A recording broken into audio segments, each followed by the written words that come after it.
Om Swastiastu, apa itu Hari Raya Nyepi dan mengapa tidak boleh keluar rumah?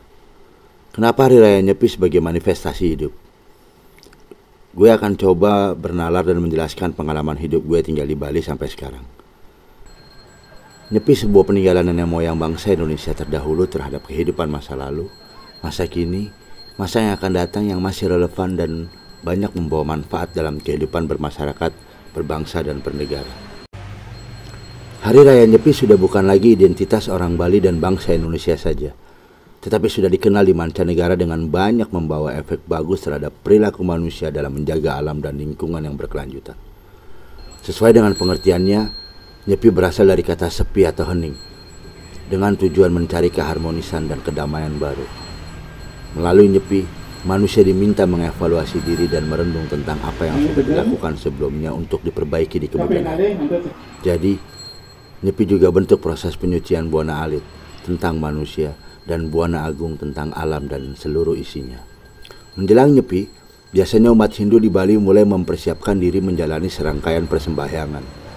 Ada beberapa rangkaian persembahyangan sebelum melakukan Hari Raya Nyepi, antara lain melakukan upacara melasti, upacara pengerupukan, upacara butayasna atau ogo-ogo, kemudian dilanjutkan dengan proses nyepi selama 24 jam dengan melakukan 4 atau catur berata penyepian.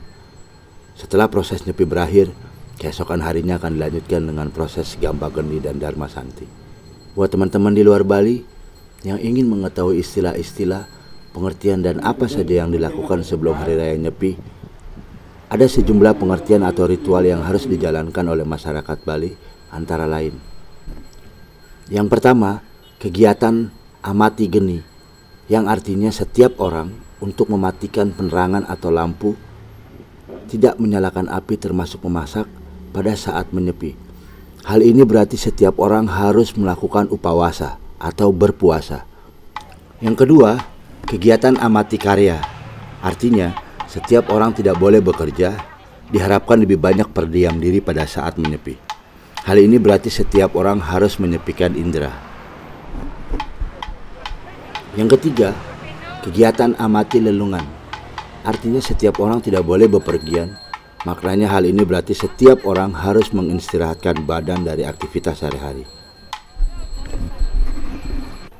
Yang keempat, kegiatan amati lelanguan, yang artinya setiap orang tidak boleh mencari hiburan atau melakukan sebuah pesta pada saat Hari Raya Nyepi berlangsung.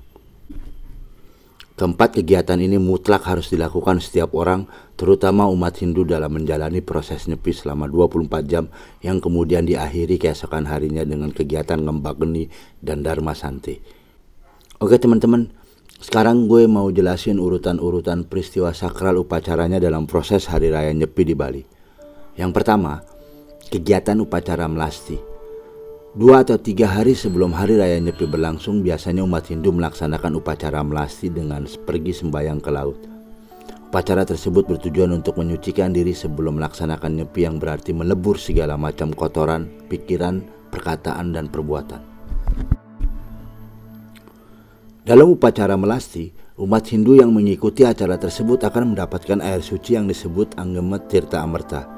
Dalam kepercayaan Hindu, sumber air seperti danau dan laut merupakan air kehidupan. Biasanya berbagai pretima, dewa simbol, atau benda yang dikeramatkan, serta adanya pembuatan jempana, sebuah tempat di mana berbagai benda yang disakralkan akan disucikan dan diletakkan di sebuah tempat untuk dibawa ke laut, sungai, ataupun segara. Kemudian pretima akan dibawa kembali atau disemayamkan kembali di pura-pura desa hingga sehari setelah Hari Raya Nyepi berlalu. Untuk kemudian berbagai pretima ini kembali ditempatkan pada pura masing-masing. Pelaksanaan upacara melasti dilengkapi dengan berbagai sesajian sebagai dewa simbol Trimurti. 3 dewa dalam agama Hindu yaitu Dewa Wisnu, Dewa Siwa, dan Dewa Brahma. Yang kedua, kegiatan menghaturkan bakti atau pemujaan. Kegiatan ini dimaknai sebagai penghaturan bakti yang dilakukan di balai agung atau pura desa di setiap desa pekeraman. Dilakukan pengantaran bakti setiap setelah kembali dari rangkaian kegiatan mekis atau melasti. Yang ketiga, kegiatan Taur Agung Kesange adalah sebuah kegiatan untuk melepaskan sifat-sifat serakah yang melekat pada diri manusia. Pengertian ini dilontarkan mengingat kata taur berarti mengembalikan atau membayar. Sebagaimana kita ketahui, manusia selalu mengambil sumber-sumber alam untuk mempertahankan hidupnya. Perbuatan mengambil akan mengendap dalam jiwa atau dalam karma wasana. Perbuatan mengambil perlu diimbangi dengan perbuatan memberi, yaitu berupa persembahan dengan tulus ikhlas. Mengambil dan memberi perlu selalu dilakukan agar karma wasana dalam jiwa menjadi seimbang. Ini berarti Taur Agung Kesange bermakna memotivasi keseimbangan jiwa. Nilai-nilai inilah tampaknya yang perlu ditanamkan sebagai makna dan pelaksanaan Hari Raya Nyepi dalam merayakan pergantian Tahun Saka. Yang keempat, upacara pengerupukan atau ngerupuk, dan dilanjutkan dengan upacara Butayatna atau orang biasa menyebutnya dengan pawai ogo-ogo. Upacara pengerupukan atau ngerupuk dilakukan untuk senantiasa mendapatkan penyucian pikiran, perkataan, perbuatan, dan penyucian lingkungan rumah dan isinya. Upacara ini dipimpin oleh bendesa atau klien adat atau perbekal atau masing-masing kepala keluarga.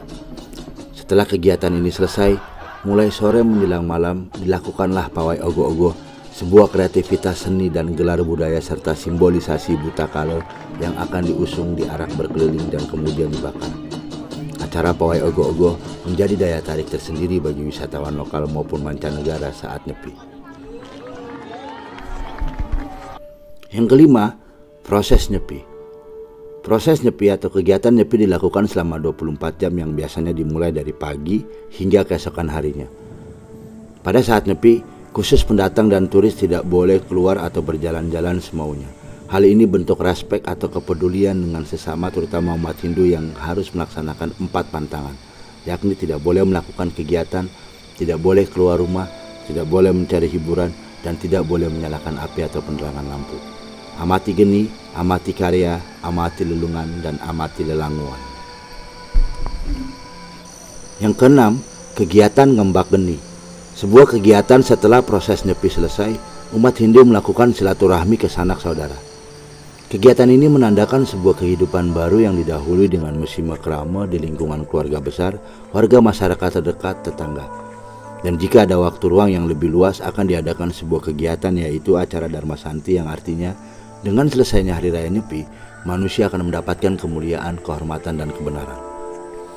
Ada juga ritual omed-omedan, sebuah kegiatan tradisi yang dimaksudkan untuk menjalin keakraban dan kerukunan warga dengan simbol berpelukan.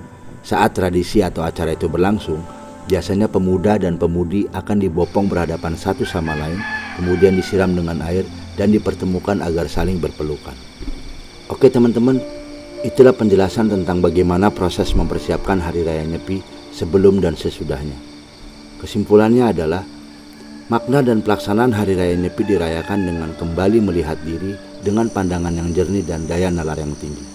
Hal tersebut akan dapat melahirkan sikap untuk mengoreksi diri dengan melepaskan segala sesuatu yang tidak baik dan memulai hidup suci, hening menuju jalan yang benar atau dharma. Untuk pelaksanaan Nyepi di masa sekarang, memang sangat diakui oleh beberapa masyarakat Bali sudah mengalami sedikit perubahan karena kemajuan teknologi, perkembangan zaman, perubahan status sosial, ekonomi, dan lain sebagainya. Harapannya adalah sebagai umat beragama yang baik, niat yang kuat, tulus, ikhlas, dan tidak didorong oleh ambisi-ambisi tertentu, mari kita jaga dan lestarikan terus Hari Raya Nyepi sebagai manifestasi hidup setiap orang. Astungkara, amin. Terima kasih dan semoga bermanfaat.